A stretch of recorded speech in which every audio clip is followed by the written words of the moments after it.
안녕하세요. 김철입니다. 지방자치행정론 제7장 지방재정에 대한 이야기인데요. 지방재정 살림, 지방살림살이 어떻게 하는지 한번 살펴보도록 하겠습니다.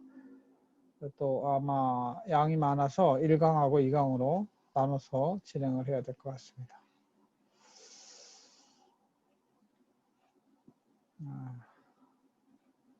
오늘은 대부분 돈에 대한 이야기를 합니다. 대전시의 입장에서 돈을 어떻게 벌어서 어떻게 1년을 살아가는가. 그 돈이 민간 시장으로부터 지방세로 지방정부에 들어올 수도 있고요. 중앙정부가 걷어간 요 세금은 국세라고 하고 지방세는 이쪽이라고. 여기서 걷어간 국세를 가지고 또 지방에 나눠주는 돈이 있거든요. 그게 교부금 또는 보조금이라고 있는 게 있는데 그런 건 어떻게 되는지 한번 꼼꼼히 살펴보도록 하겠습니다. 그에 앞서서 나라 살림 또는 지방, 대전시 살림을 하는 데 있어서의 재정 운영의 기본 원칙으로 삼고 있는 것들이 있는데 이거 한번 살펴볼까요? 첫 번째는 건전 재정의 운영입니다. 건전 재정을 하려면 적자가 안 나야 되죠. 그리고 민간 부분에서는 흑자가 나면, 즉 이익이 나면 좋은 것이라고 할 수 있겠지만 정부 부분은 그 돈을 시민들에게 걷어서 가는 것이기 때문에 돈이 남아도 안 좋은 거예요. 그러니까 정부 부분의 건전한 재정이라고 하는 것은 균형 재정을 말합니다. 그래서 수입에 맞추어서 지출을 결정하는 것이 옳은 방법입니다. 내년도 수입이 얼마 있을 테니까 그만큼만 돈을 쓰기로 계획을 세우는 것이죠. 무지막지하게 막 돈을 쓰려고 하면 그만큼 또 주민들에게 억지로 세금을 걷어야 되기 때문에 옳지 않은 것이라고 볼 수 있습니다.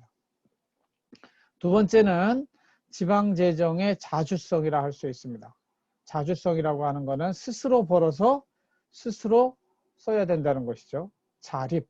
여러분들도 이제 대학생이 됐으니까 이 자주성을 키워나가야 됩니다. 그래서 어떻게든 알바를 하든 뭘 해서 스스로 생계를 책임지는 그런 책임성 있는 훈련을 할 필요가 있는데, 그래서 하여튼 지방자치단체도 자체적으로 수행하는 사업은 최소한 국가 사업을 위탁받아서 하는 거는 국가의 도움을 받을 수 있지만 자체 사업은 자체적으로 재원을 조달해야 된다는 원칙이 지방재정의 자주성의 원칙입니다.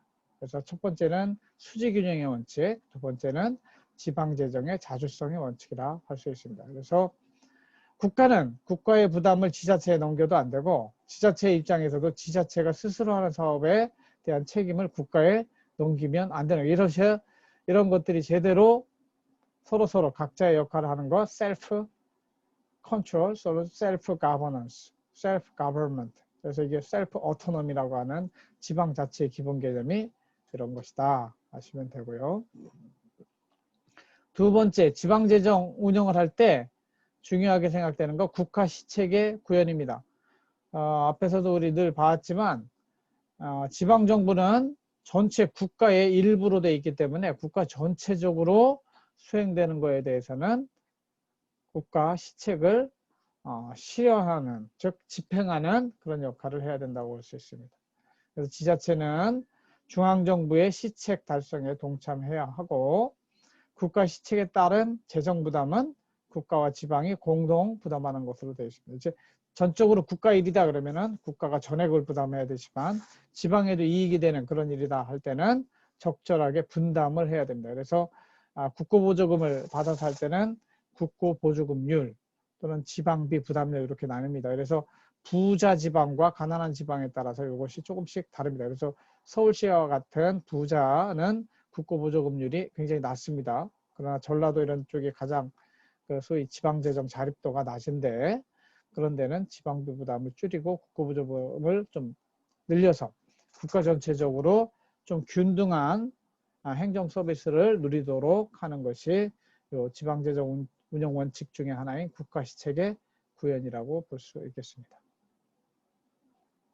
그러면 지방재정의 지방정부의 예산과 결산은 어떻게 이루어지는가 보면 예산이라고 하는 거는 미리 짜는 걸 예산이라고 그래요.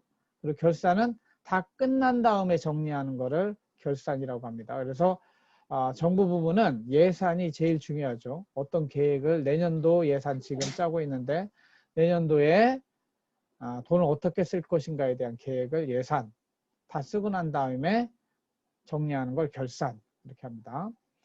여기 이제 예산 결산할 때 중요한 거 일단은 시간 구분을 해야 돼요. 그걸 회계연도라고 하는데 회계연도는 보통 정부 부문은 다 1월 1일에서 12월 31일까지 하고 있습니다. 미국 같은 경우는 어떻게 하냐면 9월 1일부터 8월 31일까지 회계연도를 하고 있고 우리 한남대학교 같으면 대학회계는 어떻게 되어 있냐면 3월 1일부터 2월 28일까지를 회계연도를 하고 있습니다. 하여튼 1년의 단위를 이렇게 하고 있다. 그리고 회계의 구분, 요거는 돈 주머니라고 할 수 있는데요. 펀드의 구분은 일반 회계와 특별 회계로 나뉘어져 있습니다. 일반 회계는 전체 가장 큰 돈 주머니로 전체 돈을 어떻게 쓸 것인가에 대한 것을 담고 있는 게 일반 회계. 특별 회계는 특별히 예를 들면 앞주머니를 내가 일반 회계를 쓰기로 했으면 여기서 전반적인 일은 다 처리하고 뒷주머니에 살짝 조그맣게 챙기는 거 있잖아요. 그런 것들을 특별 회계예요. 특별 회계는 뭐냐면 법률이나 조례로 설치할 수 있는데 특별한 목적을 위해서 특별한 수입을 걷고 또 특별하게 지출할 수 있도록 해주는 거예요. 나머지는 전체 큰 돈주머니에서 거래를 하되 특별회계는 특별하게 구분을 해서 쓴다고 해서 특별회계라고 이렇게 부릅니다. 그 다음에 예산. 예산의 편성과 의결에 대해서 살펴보면 예산은 누가 편성하느냐? 돈 쓸 사람이 편성하게 돼 있죠. 미국 같으면 예산을 의회가 편성합니다. 그러나 우리나라는 예산을 집행부, 즉 대전시장이 편성을 하게 돼 있어요. 그리고 대전시장이 편성한 예산 계획안을 누가 의결해요? 지방의회, 대전시 의회에서 의결함으로 인해서 통과를 시켜주는 거죠. 그래서 예산 편성은 단체장, 즉 대전시장이 회계연도 개시 50일 전까지 편성을 해서 40일 전까지 지방의회에 제출하도록 되어 있습니다. 헌법에 보면은 국가예산의 경우에는 회계연도 개시 90일 전까지 국회에 제출을 하고 국회는 30일 전까지 의결을 하게 되어 있습니다. 근데 우리나라는 지방의회의 경우에는 10일 전까지만 하면 돼요. 왜 그러냐? 우리나라의 많은 예산이 국회, 내셔널한 국가 단위에서 결정이 된 다음에 지방의회 예산이 결정되기 때문에 사실상 요 10일 전까지 하지 못하는 경우도 많아요. 그래서 예산 편성은 이렇게 50일 전까지 편성하고 40일 전까지 지방의회에 제출하라. 예산 심의 의결, 지방의회 심의 의결은 시도의 경우에는 회계연도 개시 15일 전까지, 그죠? 광역자치단체는 15일 전까지, 그 다음에 시군구, 기초자치단체는 10일 전까지, 요 5일의 기간이 또 있는 거 있죠. 그래서 국가는 어떻게 해요? 30일 전에, 그리고 시도는 15일 전에, 그리고 기초 지방자치단체 10일 전까지 의결해야 이걸 가지고 이제 집행부가 그 계획대로 1월 1일부터 돈을 써야 되는 겁니다. 그래서 12월 한 20일 전후까지는 모든 예산을 끝내줘야 그걸 가지고 그 열흘 동안 단체장이 준비해서 또 실제 집행을 해야 될 거 아닙니까? 이 밖에 이제 이걸 본 예산이라고 부르고 추가 경정 예산이라고 하는 게 있는데 단체장이 이번처럼 코로나가 발생한다든가 홍수가 발생했을 때 새롭게 추가적으로 예산을 편성해요. 그거를 추가 경정 예산이라고 하고 그 필요가 있을 때 편성해서 지방의회에 제출하면 지방의회가 승인을 해주면 그 추가 경정 예산을 사용할 수 있게 되어 있습니다. 결산, 클로징. 결산은 다 이제 돈을 쓰고 난 다음에 제대로 돈을 썼는가를 정리해 보는 것입니다. 그래서 12월 31일까지 돈을 다 쓰니까 폐쇄한다고 그래요. 출납 폐쇄 후에 여러분 나중에 저하고 정부 회계론 수업을 하다 보면 이 회계정부에 대한 장부 정리에 대한 이야기를 많이 할 것입니다. 80일 이내에 결산서와 증빙서류를 지방의회에 제출하게 되어 있습니다. 그래서 지방의회는 주민의 대표기관이기 때문에 주민의 대표기관에게 결산에 대한 보고를 하고 그거에 대한 수입 심의, 승인을 받아야 되는 겁니다. 그래서 지방의회는 또 결산서가 제출되면 위법 부당한 사안에 대해서는 시정 조치를 요구합니다. 제가 국회에 있을 때도 이런 자료들을 만들어 봤는데 이거는 니네들 돈을 잘못 썼다. 나중에 고쳐라. 이렇게 써보내는 것. 단체장에게 지방의회가 보내는 걸 시정 조치 요구라고 합니다. 그리고 이 결산서에 대해서는 상급 기관에 대한 보고 및 고시 의무가 있습니다. 이제 지방의회가 승인한 결산안에 대해서는 행안부와 시도, 기초지방자치단체의 경우에는 광역자치단체에 보고하고 이것을 공시제도에 따라서 재정공시, 여러분들 홈페이지 가보면 대전시에도 재정공시란이 있는데 재정공시를 통해서 모든 주민들이 볼 수 있도록 공개하도록 되어 있습니다. 이것이 지방정부의 예산과 결산이라고 볼 수 있습니다. 우리 행정학도 제가 늘 이야기하지만 plan, do, see, 피드백입니다. 계획하고 집행하고 그죠? see, 검토해보고 그 다음에 피드백, 잘한 건 더 잘하고 못한 건 못한 거 이렇게 따져가는 이렇게 네 가지 plan, do, see, 피드백의 과정이 흘러가는데 예산은 플랜에 해당이 되고 그죠? 집행 1년 동안 집행하고 결산은 뭐예요? C에 해당합니다. C and 피드백이 결산이죠. 그래서 예산이 한번 돌아가려면 미리 계획하고 집행하고 쓰는 3년의 과정을 거치게 되는데 이 과정 중에서 근데 예산이라고 하는 거는 일단 돈 쓰는 게 임자이기 때문에 결산보다는 정부, 지방정부의 살림은 예산이 훨씬 더 중요합니다. 반면에 회계적인 측면에서 볼 때는 숫자가 정확하냐 이런 것들을 보기 때문에 결산이 더 중요한 의미를 갖게 됩니다. 그 다음에 그 지방정부의 수입과 지출은 어떻게 구성되는가 구체적으로 한번 살펴보도록 하겠습니다. 여러분도 한 달치를 한번 따져보시면 나오죠. 한 달 수입이 어디서 오는가. 부모님의 용돈, 알바를 통해서 올 수도 있고 친구한테 빌렸을 수도 있고 우연히 뭐 돈을 주웠을 수도 있고 다양한 수입이 있고 돈 쓰는 것들이 책 사는데 얼마 쓰고 방세로 얼마 쓰고 점심 먹는데 담배 피는데 얼마 이렇게 수입과 지출을 한번 따져보면 수입, 돈이 들어오는 항목에는 가장 큰 게 지방세죠. 지방세, 국세와 지방세가 있는데 지방세 11개가 있습니다. 그래서 이거는 우리나라는 조세 법률주의를 채택하고 있기 때문에 법률에 규정이 돼 있어야만 지방세를 걷어들일 수 있습니다. 그래서 지방세 수입, 국세는 14개인데 비해서 지방세 11개 합쳐서 25개의 세금이 있는 것이죠. 그 다음 보겠습니다. 도세에는 도세, 시군세 이렇게 보면 충청남도에 산다. 그럼 여기 충청남도가 가져가는 세금이고 이거는 천안시가 얻어가는 세금이죠. 그러면 충청남도에서는 취득세, 등록면허세, 지방소비세, 지역자원 시설세, 지방교육세, 레저세를 그리고 천안시는 주민세, 재산세, 자동차세, 담배소비세, 지방소득세를 걷어갑니다.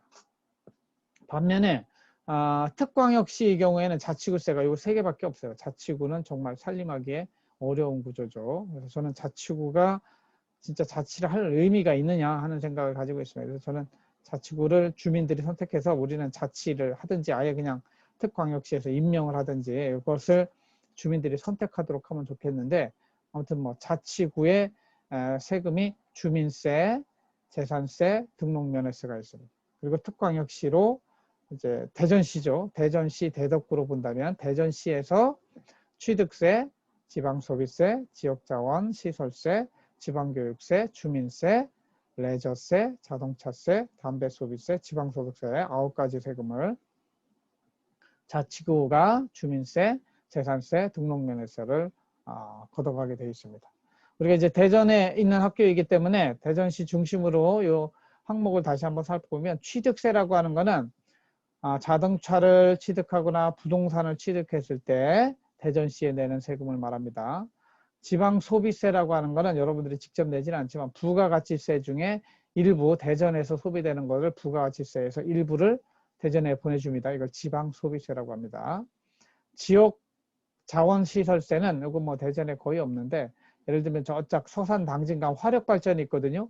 화력발전소가 지역의 자원이고 나름 또 환경에 오염을 유발하기 때문에 그런 화력 발전소라든가 이런 것들이 있는 곳에서 시설세를 받습니다. 그 시설에 대해서 이것이 지역 자원 시설세, 지하 자원이라든가 발전소 이런 거에 해당이 되겠습니다. 지방 교육세는 지방 소득세 뭐 이런 쪽에 붙는데 이것도 가산세라고 합니다. 별도로 걷는 건 아니고요. 다른 세금 걷을 때 조금 플러스해서 지방 교육세를 걷도록. 그리고 주민세가 있는데 주민세가 여기는 균등분, 여기는 제3분, 종업원분 이렇게 나뉩니다. 그래서 여기는 11개 하면 나오는데 여기는 2개 합치면 12개 12가 되잖아요. 근데 여기 주민세가 양쪽에 가 있어서 그렇게 됩니다. 주민세 균등분이라고 하는 거는 모든 사람이 균등하게 내는 거예요. 즉 여러분의 집에 집집마다 세대주 주민등록 등본을 떼보면 세대주로 되어 있는 사람에게 내도록 하는 게 주민세예요. 물론 사람뿐만 아니라 법인도 법인 사람이기 때문에 법적인 사람인 사람 법인이라고 법인도 주민세를 내게 되는데 동일한 세금을 낸다고 해서 주민세 균등분은 여기에 들어가 있고 반면에 주민세 중에서도 재산, 토지에 대해서 내는 게 있거든요. 그리고 종업원, 내가 예를 들면 1억 5천 이상 내가 매달 인건비가 나가는 사업장을 가지고 있다. 그럼 종업원분 주민세를 내야 돼요. 재산도 내가 1년에 매출액이 4,800만 원 이상 되는 어떤 땅을 가지고 있고 그런 사업을 하고 있는 사람인 경우에는 재산분, 주민세 재산분과 종업원분을 내게 돼 있습니다. 그러니까 보통 주민세라고 하면 이 주민세 균등분을 생각하시면 되고 좀 특별한 게 재산분과 종업원분이라고 생각하시면 되겠습니다.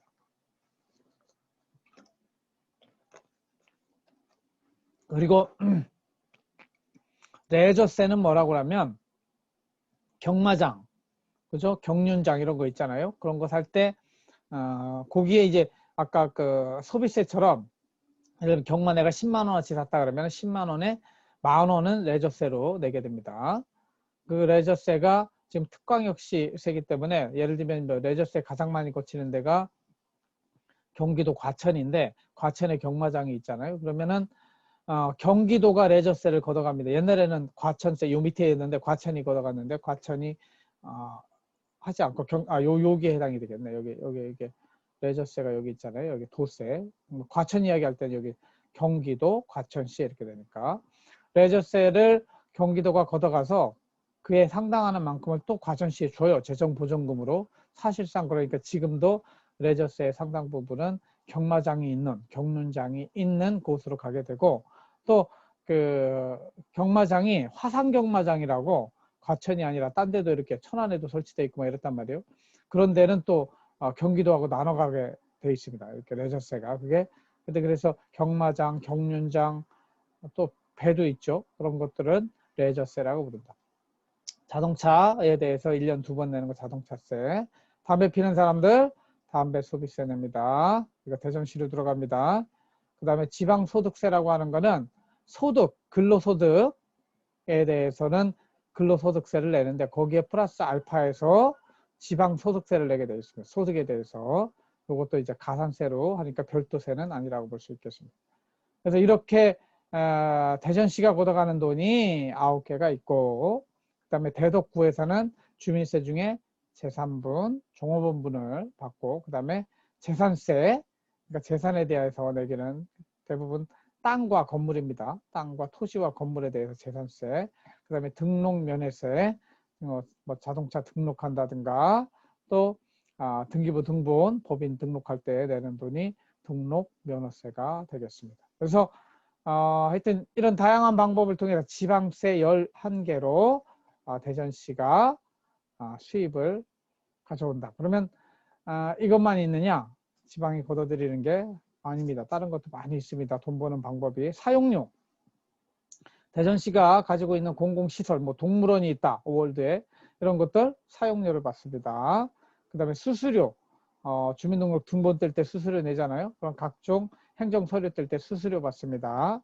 그 다음에 분담금. 요거는 대부분 이제 학교 용지 부담금 이런 거던데 학교를 만들어주고 거기서 이익이 남잖아요. 이익이 남는 자한테 건설업자들한테 받는 분담금을 학교 용지 분담금 이러는데 하여튼 이런 분담금도 수입이 있고 그 다음에 지방교부세라고 하는 거는 저 중앙정부로부터 흘러내려오는 겁니다. 요거 교부세랑 보조금이 있는데 중앙정부로 주로 이건 어디서 주냐면 행정안전부에서 줍니다. 행정안전부의 지방자치 차원에서 전 국민이 좀 고르게 잘 살 수 있도록 국세로 걷어들인 거에 일부를 약 25%를 지방교부세로 지방자치단체에 이전을 해줍니다. 그래서 부자 지방자치단체는 좀 적게 주고 그걸 불교부단체라고 불러요. 가난한 지방자치단체는 더 많이 주고 이렇게 해서 전국의 대한민국 국민들이 좀 평균적으로 좀 평등하게 살 수 있도록 해주는 것이 지방교부세라고 보시면 됩니다.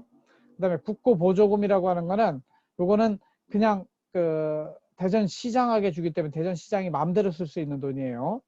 보통교부금이라고 그래서 요거는 여기도 물론 특별교부금, 보통교부금 나뉩니다. 반면에 국고보조금은 지방정부가 쓰는 돈인데 근데 꼬리표가 달려 있어요. 그 소들을 보면 이어 마크라고 하죠. 귀에다가 마크를 달고 다니는데 요 돈은 어디다 쓰라고 지정해 주는 돈이에요. 그게 스페시픽 그렇죠? 그랜트가 됩니다. 또는 서브시디.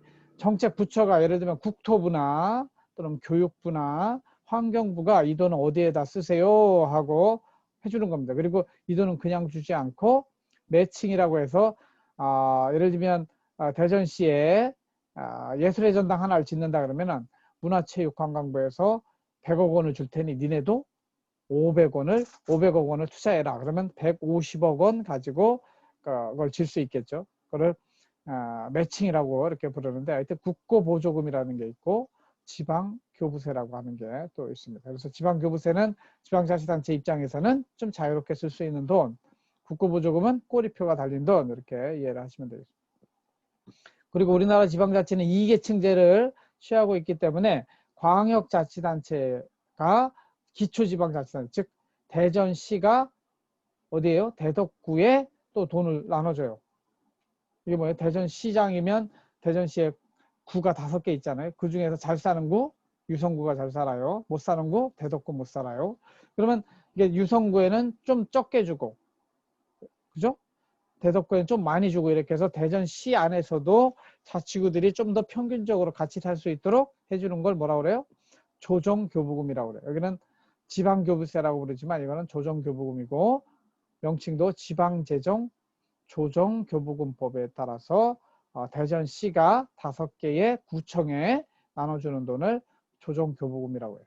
그래서 이렇게 7가지의 수입 가지고 잘 안 되면 또 어떻게 해야 돼요? 지방채를 발행해서 쓸 수도 있어요. 지방정부가 지방채를 빚을 내는 거죠. 지방채를 발행해서 조달한 수입을 지방채라고 이렇게 부릅니다. 그래서 지방정부의 입장에서 대전시 입장에서는 전체 1년에 한 6조 원을 쓰거든요. 6조 원 중에 반 정도는 요 자체 스스로 벌어들이는 돈으로 쓰고 지방세와 수입으로 쓰고 이거 세니까 세금 이외의 수입을 세외 수입이라고 합니다. 그 다음에 요거는 나머지 반은 국가가 주는 돈으로 써요. 지방교부세도 행정안전부 장관이 주는 돈 그리고 중앙부처에서 주는 돈으로 또 돈을 쓰고 그러니까 중앙부처로부터 내려오는 돈 가장 많은 거는 사회복지 쪽에 내려오는 돈이 제일 많습니다. 그래서 이렇게 그리고 마지막으로 기초지방자치단체에는 조정교부금 그리고 돈이 없을 때 빚을 내는 거 지방채 이렇게 구성이 된다 이해하시면 되겠습니다. 그래서 예산 편성 기준으로 보면은 어떻게 예산 편성을 하느냐 지방세, 세외수입, 지방교부세, 조정교부금, 보조금, 지방채, 보전수입 이 순서로 예산 편성을 하게 되어 있습니다. 돈을 너 어디서 걷어서 어디다 쓸래 하는 게 예산이잖아요. 예산 수입은 제가 이렇게 만들어낼 거예요. 지방세는 보통세, 목적세 이렇게 구분해서 예산 편성을 하게 되어 있고요. 세외 수입은 경상적 세외 수입과 임시적 세외 수입. 그러니까 경상이라고 하는 거는 매년 비슷한 게 발생하는 거를 커런트, 경상적 세외 수입이라고 합니다. 매년 재산 임대 수입이 들어온다든가 사용료 수입, 수수료 수입 이런 것들이 발생하는 거 그렇죠? 사업 수입 이런 것들을 세외 수입 중에 경상적 세습. 여기 징수교부금이라고 하는데 이거는 뭐냐면 광역지방자치단체가 지방세를 기초지방자치 대덕구가 세금을 걷는데 좀 돈을 썼잖아요. 그거에 대해서는 또 니네들 돈 걷느라고 수고했다 하고 대전시가 다시 교부금을 내려주는 것, 징수, 세금 징수할 때 수고했다고 내려주는 것이 징수교부금이 되겠습니다. 그 다음에 지방교부세는 보통교부세, 특별교부세, 부동산교부세, 소방안전교부세 이렇게 나뉘고요. 조정교부금은 자치구에 내려주는 자치구 조정교부금. 이거는 대전시가 5개 자치구에 내려주는 거예요. 도지사들이 내려주는 거는 시군 조정교부금 이렇게 구분하게 되어 있습니다. 그리고 보조금에는 국고보조금이 있고 국가에서 내려오는 국고보조금, 또 시도, 광역시나 광역도에서 내려주는 시도비 보조금이라고 이런 전문 용어를 씁니다. 그 다음에 지방채는 국내에서 차입했을 경우에는 국내 차입, 대외적으로 차입, 국회가 아니고 국외 차입이다. 국내, 국외 차입이 되겠습니다. 그 다음에 보존 수입 등 내부 거래로 쓴 세계 잉여금이라고 하는 거는 작년에 쓰고 흑자로 남은 돈 있잖아요. 이거를 세계 잉여금이라고 그래요. 그걸로 일단은 빚 같은 거 다 갚고도 남는 돈이 있으면 순세계 잉여금으로 지금 뭘 설명하고 있어요? 세입 항목을, 수입 항목을 지금 설명하고 있습니다. 이렇게 돈을 걷어서 이 돈을 쓰게 되는 것이죠. 그래서 지방정부는 먼저 제일 중요한 게 내년도 수입이 얼마나 거칠까를 생각해 보고 그 다음에 그 돈을 가지고 어디에다 돈 쓸까를 따지는데, 돈 쓰는 지출에 대해서는 지금 25분이 지나기 때문에 다음 시간에 살펴보도록 하겠습니다. 그래서 제7장 첫 번째 부분은 여기서 마치도록 하고 다음 강의로 지출, 지방정부의 지출부터 설명하도록 하겠습니다. 네, 여기까지 앞 강의는 마치도록 하겠습니다. 수고하셨고요. 다음 시간에 또 만나도록 하겠습니다. 마치고 나가겠습니다. 감사합니다.